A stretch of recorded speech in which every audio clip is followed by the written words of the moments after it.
उत्तराखंड के सीएम पुष्कर सिंह धामी ने विपक्षी पार्टियों पर निशाना साधा है। इस दौरान सीएम ने विपक्ष पर कई गंभीर आरोप भी लगाए हैं। उन्होंने कहा है कि विपक्ष के पास कोई मुद्दा नहीं है, वो मुद्दा विहीन हो गए हैं। इसी के साथ उन्होंने पीएम के कार्यों की जमकर तारीफ की। उन्होंने कहा कि पीएम मोदी के नेतृत्व विकास का पहिया तेजी से आगे बढ़ रहा है। साथ ही उन्होंने उत्तराखंड की 5 लोकसभा सीटों पर बीजेपी की जीत का दावा किया है।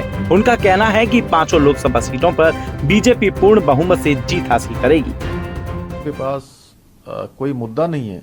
अब ये विपक्ष मुद्दा विहीन हो चुका है और उनको अपनी हार उन्होंने मान ली है। उनको तय है, उनको पता है कि क्या परिणाम आने वाले हैं, देश की जनता किधर जा रही है। देश की जनता ने जो विकास का पहिया माननीय प्रधानमंत्री मोदी जी के नेतृत्व में चल रहा है, आगे बढ़ा है, उसको आगे बढ़ाने का, तेज गति से दौड़ाने का निर्णय लिया हुआ है। ये सबको दिखाई दे रहा है। पिछले जो 4 राज्यों के 3 राज्यों के चुनाव परिणाम आए थे, उसमें ही लोगों ने बता दिया था कि भारत का मन किस ओर जा रहा है, भारत क्या करने वाला है।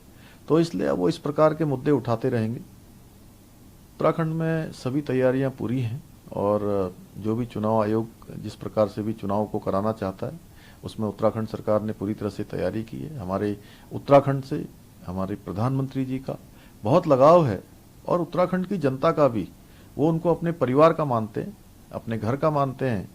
इसलिए उत्तराखंड से 5 लोकसभा की सीटें, 5 की 5 भारतीय जनता पार्टी जीतेगी।